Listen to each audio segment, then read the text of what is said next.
Alright, welcome anime viewers. This is Gears again that was searching for the One Piece.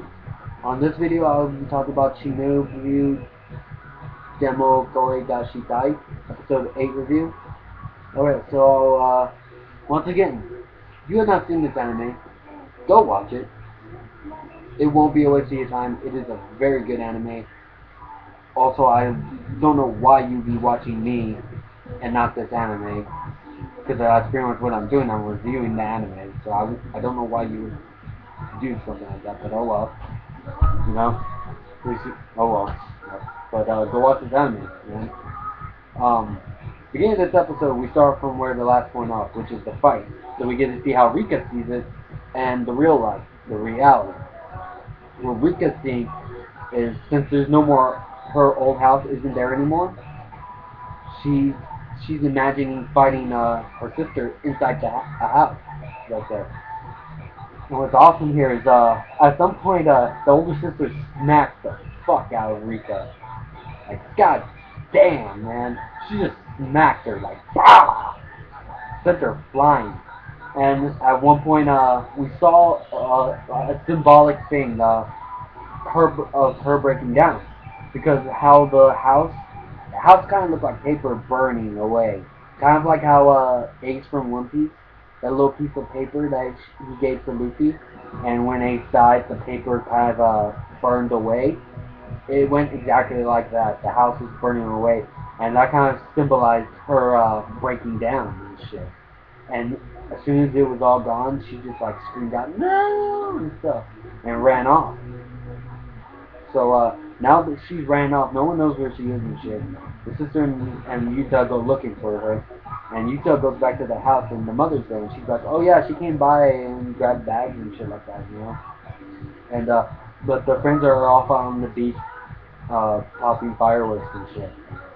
So we go to the next scene, which is the friends on the beach, and they're doing stuff. While the bald guy is with the nap chick, you know, trying to hit on her and shit, you know, having fun with fireworks and shit. Yuta comes running, biking along, and he's like, "Hey, has Rika been through here or anything?" They're like, "No, we haven't seen her at all." And stuff. And they're all like, you know, oh, they're all alone together. How bold and shit like that, you know. Just make it fun and shit like that. Um, so this all took the first half of the episode too. So where we see her at is on the train station, and then next scene we see her on the train sitting down, and the train's already going like full speed now, and we see Yuta just walking right next to her and sits down next to her, and this right here was the half point in the episode. So that all of that took half of the episode. Next, they're going home. So he already texted the friend and the sister saying, yeah, I found her. Don't worry, she's with me, but we're going back home together and stuff. And they're like, you're bold and shit like that, going home alone, you know? You're going home alone with Rika. Well, we're still over here on this summer vacation thing, you know, and we're gonna be here a while, so you're gonna be home alone with Rika a while. So it's like, you know, like, but they get there. Rika forgot her fucking key, so she has to go live with Yuta for the time being, and he's showing her his old eighth grade syndrome stuff, while the bald guy that shaved his head goes out to go take a piss and ends up seeing the nap chick in an all white dress, and she wants to go out there and go walking and shit in the middle of the night, and she wants to come with her, and of course he's all flustered and says yes, but also he has to go to the restroom, so he's like, I gotta go to the restroom, and he calls Yuta and he's like, help me out, man, what do I do? Give me some advice. I don't know what to do. Does that mean she's asking me out? Is this like a confession walk or something? She's gonna confess to me or something? And he's like, man, I gotta go, man. He's like, wait, come on, man. I talked to you on the first day of school. Come on, man, help me out. And shit. And he just hangs up on me. while Yuta's showing Rika this awesome gadget. He has, and if you've seen this episode, you know what I'm talking about. It's like one of those work gloves that goes down to here, and he doesn't have the necessary glove here. He just has the like the rubber part or right here for the forearm, and right here is this little slot thing to slide this hook that connects to a gun. So what he would do is he put the gun right here, and he'd be having it in his sleeve when he's wearing an overcoat or something, and he just like flipped his arm out, and the gun would slide all the way to his hand and shit. And I was just like, damn. And Rika was in awe. She was just amazed, like, oh, and shit, you know. And then they get hungry and they want to go eat, but there's no food, so he's like, let's go to the convenience store. And she's like, I've never been there before, because my sister says stay away from convenience stores and stuff like that. So they go and they see them and they go back home and they eat. They eat outside. They went out for a walk to go somewhere and eat. And we see Rika.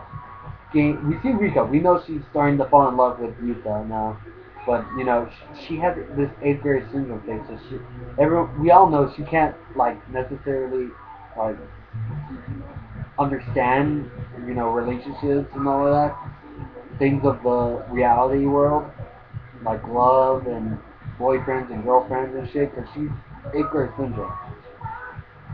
Maybe because they would say something about like you used to be my wife in the next life or something like that in the past life and shit like that. So I don't know. Maybe they could understand that. I don't know. But they're back home and he he shows her to the room next door, his sister's, so she could go sleep. And he turns off the light and he closes the door. Later on during the night, he goes out to the living room and sees her watching TV, and what she's watching is some kind of romance thing, because there's a man and a woman and they kiss. And he gets all flustered and turns it off and stuff, and Rika is all like, I have butterflies in my stomach, and my heart's pounding, and shit like that. So at that point, we all know she's in love with Rika. And even Yuta sees that. He's like, is she in love with me and Rika? Is she in love with me? And he's like, me and Rika? He's like, no, man, because she can't comprehend love and shit. So that'd just be impossible and shit. So they're pretty much walking down the hallway back to the room, and she has to use her thoughts and stuff, and for him to close his eyes. And right there, he's just like, is she trying to kiss me? Is she gonna kiss me and shit? But he's just like, no, man, it's not possible. This is Rika we're talking about, you know? There's no way she'd understand what like love and all that is and shit. But he still ends up closing his eyes. And what she did was she grabbed his hand and drew a magic circle on him. And she said, because on the train they locked eyes together, like they saw each other. Um, they saw each other's eyes pretty much. So she says that made a contact between her wicked eye and the dark flame dragon. So she has to draw a magic circle on him. But we all know she loves him. She loves him. It was quite obvious. Um,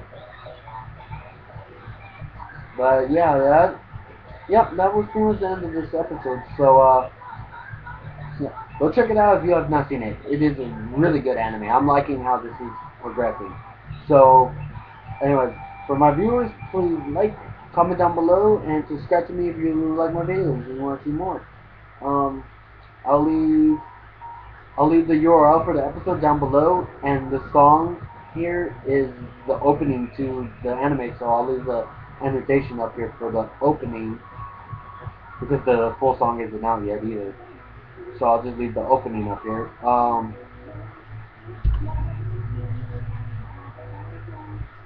Alright, so stay tuned next week for Chuunibyou Demo Goi Shitai episode 9 review. I'm Gates again, we'll switch for the One Piece, and I am out.